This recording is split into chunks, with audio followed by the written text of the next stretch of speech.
Hi guys, welcome back to my channel. I was doing a book update and I was talking so long about a book that I decided to stop the video and start another one and just do a book review. Because I'm going to be talking about this for a while and it deserves its own video. So the book is Beyond That, the Sea by Laura Spence Ash. I heard about this through... Run face centered. Great, thank you for telling me my face is centered, phone. Thank you, I appreciate you. Speech off. There, I'm shutting him up. Anyway, I've heard about this book through several people. Amanda from The Curly Reader, Krista from Books and Jams. I mean, it's everywhere. Lindsay from Lindsay's Library. I'm sure every World War II historical fiction nerd on BookTube heard about this book. So, yeah, I read it like 2 days ago, and I was riveted by this book. I will read the very long description and then kind of give you my thoughts. Adjournment. Oh my goodness. I started reading in the middle. As German bombs fall over London in 1940, working class parents Millie and Reginald Thompson make an impossible choice. They decide to send their 11-year-old daughter, Beatrix, to America. There, she'll live with another family for the duration of the war, where they hope she'll stay safe. Scared and angry, feeling lonely and displaced, Bea arrives in Boston to meet the Gregorys. Mr. and Mrs. G and their sons, William and Gerald, fold Bea seamlessly into their world. She becomes part of this lively family, learning their ways and their stories, adjusting to their affluent lifestyle. Bea grows close to both boys, one older and one younger, and fills in the gap between them.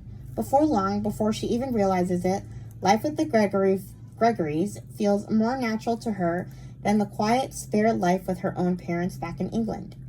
As Bea comes into herself and relaxes into her new life, summers on the coast in Maine, new friends clamoring to hear about life across the sea, the girl she had been begins to fade away until, abruptly, she is called home to London when the war ends. Desperate as she is not to leave this life behind, Bea dutifully retraces her trip across the Atlantic back to her new old world. As she returns to post-war London, the memory of her American family stays with her, never fully letting her go, and always pulling on her heart as she tries to move on and pursue love and a life of her own. As we follow Bea over time, navigating between two worlds, Beyond That, the Sea... navigating between two worlds. Okay. Beyond That, the Sea emerges as a beautifully written, absorbing novel full of grace and heartache, forgiveness and understanding, loss and love. Sorry about the choppy reading. My machine did not want to switch lines. Anyway, so I was riveted by this book. I ended up giving it 4 stars, and I probably should have been 5, but okay. I've read other books like this, and this was not what I expected, and that's probably my fault. In other books that I've read, the children go to America or England or wherever to stay safe, and then, like, the war ends, and they kind of... they stay most of the time. For whatever reason. Maybe they just don't adjust going back home and their parents selflessly let them go, or they're old enough to make their own decisions and they come back. You know, like if you're 11, you'd be 18 by the time it was over or something like that. I don't know. Or, well, sometimes the parents die. So a lot of times you don't really see the bio parents at all, so you don't think about them because they're not on the page. So generally speaking, a lot of these books, or in the case of The War That Saved My Life, actually, the mom was a monster and, you know, didn't deserve to have her kids back, so you wanted the kids to stay with Susan. But yeah, like, I was expecting something like that, where she went back and she struggled when she went back to England, and she eventually came back to her adoptive family because it had been so long. And it wasn't quite like that. because we heard from everybody's perspective in this book. Like, the foster parents, Beatrix's parents, both of them had, like, different chapters. Like, each chapter is from a different perspective, and, like, the chapters were really short. So you got to hear from everyone's perspective. The Gregory brothers each had chapters. Beatrix had chapters. Like, so you got to kind of see everybody's thoughts, you know, the anger that Beatrix's mom felt about having to let her go, like, just different things.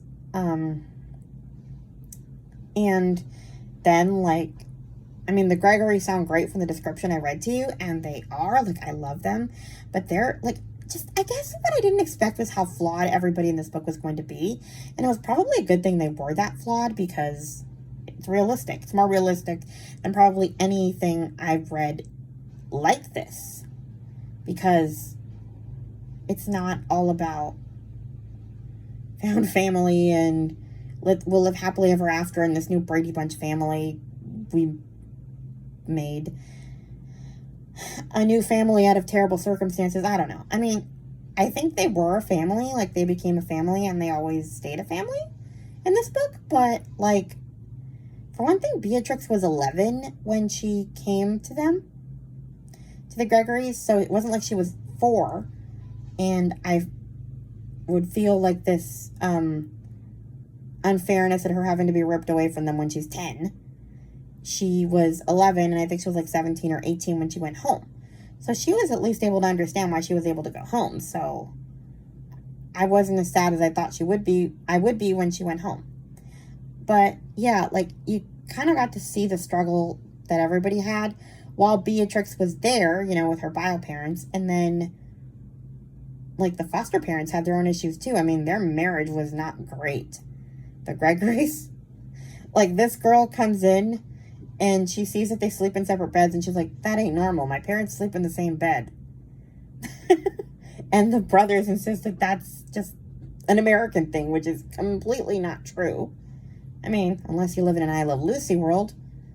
But either way, yeah, like, it was just more real and raw and flawed than I expected it to be.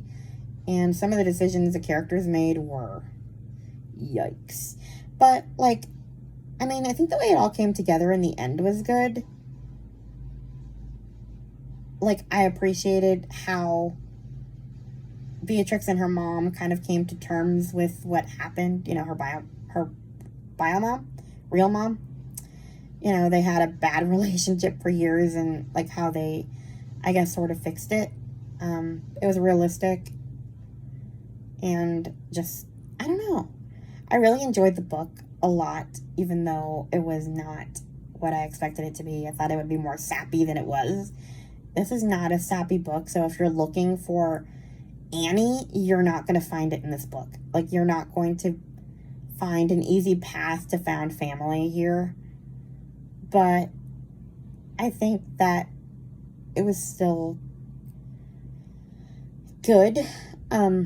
So, yeah, I really enjoyed this book, and I hope to read more things that she writes. So, 4 stars. Anyway, please like, comment, and subscribe, and I'll talk to you in my next video. Bye! Speech on. Stop recording.